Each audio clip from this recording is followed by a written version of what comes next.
राधे दोस्तों, आप सभी का मेरे एक नई वीडियो में बहुत बहुत स्वागत है। आशा करती हूँ आप सब लोग अपने परिवार के साथ स्वस्थ और मस्त होंगे। दोस्तों, जैसा कि मैंने अपने पहले वीडियो में बताया था कि मेरा और मेरी फ्रेंड का कहीं घूमने के लिए प्लान बना हुआ था। तो प्लान बना था हम लोगों का गणपति बप्पा के पंडाल में आने का। तो हम लोग पहुँच रहे हैं गणपति बप्पा के दर्शन के लिए, जो कि लखनऊ के हसनगंज के झूलेलाल पार्क में लगा हुआ था। यहाँ पे बहुत ही विशाल रूप से इसका आयोजन किया जाता है और बहुत बड़ा मेला लगता है। यहाँ पे इस समय भीड़ इतनी थी कि थोड़ी देर के लिए ट्रैफिक जैम हो गया था और हम लोग फंसे रहे थे थोड़ी देर जैम में। कैब से उतरने के बाद अभी हम लोग पैदल चल के ये सड़क क्रॉस करेंगे, जिसके बाद आगे चल के पंडाल शुरू हो जाएगा। देखिए, यहीं से आपको शायद से दिखाई देगा। मैं आपको कोशिश करती हूँ इस बार से थोड़ा सा दिखाने की।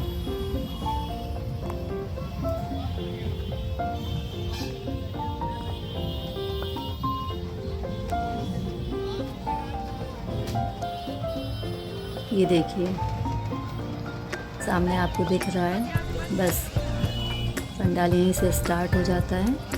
तो चलिए आगे चल के आपको दर्शन कराते हैं।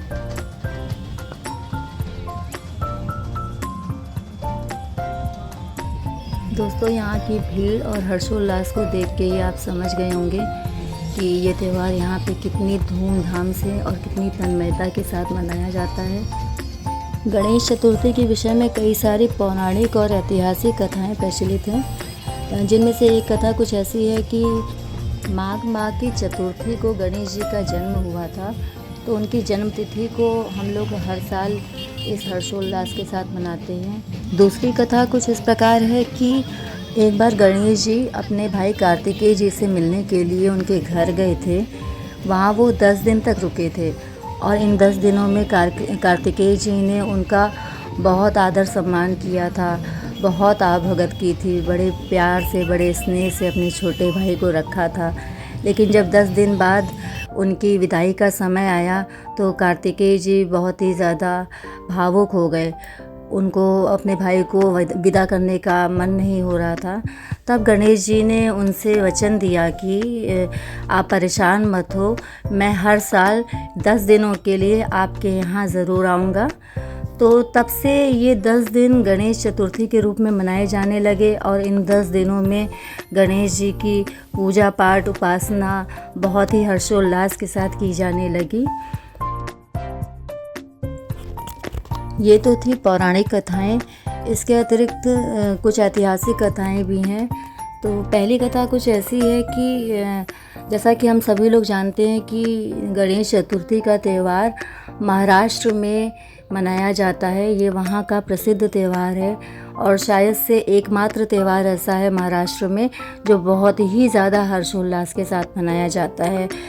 तो कहा यह जाता है कि मराठा साम्राज्य के संस्थापक छत्रपति शिवाजी महाराज के समय में गणेश उत्सव उनके साम्राज्य के कुल देवता के रूप में नियमित रूप से मनाना शुरू किया गया। कुछ समय तक तो ये एक पारिवारिक त्यौहार बना रहा, लेकिन इसकी लोकप्रियता इतनी ज़्यादा बढ़ गई कि महाराष्ट्र के घर घर में ये त्यौहार वार्षिक उत्सव के रूप में मनाया जाने लगा और समय के साथ साथ धीरे धीरे ये उत्सव प्रचलित होता गया और अपना विशाल रूप लेता गया। और आज देश के सभी कोनों में शायद से ये त्यौहार बहुत ही हर्षोल्लास के साथ मनाया जाता है। एक और ऐतिहासिक कथा है जो मैं आप लोगों के साथ शेयर करना चाहूँगी। ब्रिटिश काल में जब हम भारतीयों पर अंग्रेज़ों की बहुत सारी पाबंदियाँ लगी हुई थी, अंग्रेज़ डिवाइड एंड रूल की पॉलिसी पे बहुत ज़्यादा विश्वास करते थे और इस नियम का पालन करने के लिए उन्होंने साम दाम दंड भेद सारी ही नीतियों को फॉलो किया हुआ था। तो उनका मानना था कि देशवासी जब तक बिखरे रहेंगे तब तक हम इन पे शासन करते रहेंगे। तो उस समय हमारे भारतीय स्वतंत्रता सेनानी और समाज सुधारक बाल गंगाधर लोकमान्य तिलक जी ने लोगों को एक साथ इकट्ठा करने के लिए और उनमें एकता बनाए रखने के लिए गणेश उत्सव का सहारा लिया और इस त्यौहार को राष्ट्रीय पर्व के रूप में सामूहिक रूप से मनाया जाने लगा। तो ये कुछ कथाएं हैं, इसमें कितनी सत्यता है ये मुझे नहीं पता। बस फैक्ट ये है कि आज ये त्यौहार पूरे देश में बहुत ही श्रद्धा और भक्ति के साथ मनाया जाता है और हम लोगों को गणेश जी की सेवा का अवसर मिलता है।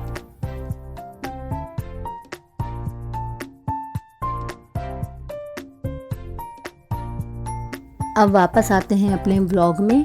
तो दोस्तों, मेले में तो बहुत भीड़ थी, जिसकी वजह से हम लोगों ने पंडाल में अंदर तक जाने का प्लान कैंसिल कर दिया और पास में ही स्थित हनुमान जी के प्रसिद्ध मंदिर में दर्शन के लिए निकल पड़े।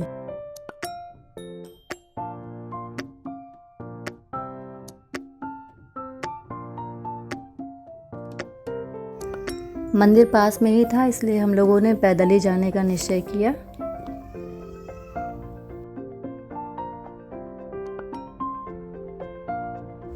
यहाँ के सबसे पहले हम लोग प्रसाद के स्टॉल में गए। यहाँ पे बहुत सारे स्टॉल्स लगी हुई थी, तो पहले स्टॉल में हम लोग चले गए थे। रात होने वाली है और अभी भी देखिए कितने सारे लड्डू यहाँ बन रहे हैं। इसी से आप अंदाज़ा लगा सकते हैं कि ये मंदिर कितना प्रसिद्ध है और कितने लोग यहाँ प्रसाद चढ़ाने के लिए आते होंगे। तो दोस्तों, ये मंदिर है लखनऊ शहर का बहुत ही प्रसिद्ध और बहुत ही प्राचीन मंदिर हनुमान सेतु। इस मंदिर के बारे में जो भी जानकारी मेरे पास है उसके लिए मैं एक अलग से व्लॉग बनाऊंगी। अभी तो बस इतना करेंगे कि आपको हनुमान जी के दर्शन कराते हैं और उसके बाद हम लोग अपने अपने घरों के लिए निकलेंगे, क्योंकि टाइम बहुत ज़्यादा हो गया है, हम लोग भी बहुत ज़्यादा थक चुके हैं।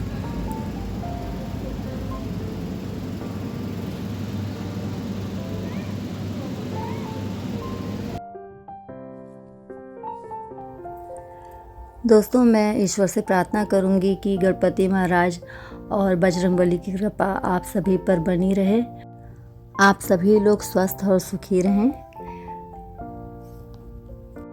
इस पूरे वीडियो में मेरे साथ बने रहने के लिए आप लोगों का बहुत बहुत धन्यवाद। बहुत सारी शुभकामनाओं के साथ अब आपकी हमसफ़र आपसे विदा लेती है। मिलते हैं फिर किसी नए व्लॉग में, नए वीडियो में। तब तक के लिए आप सब अपना ध्यान रखिए। Bye bye. राधे राधे।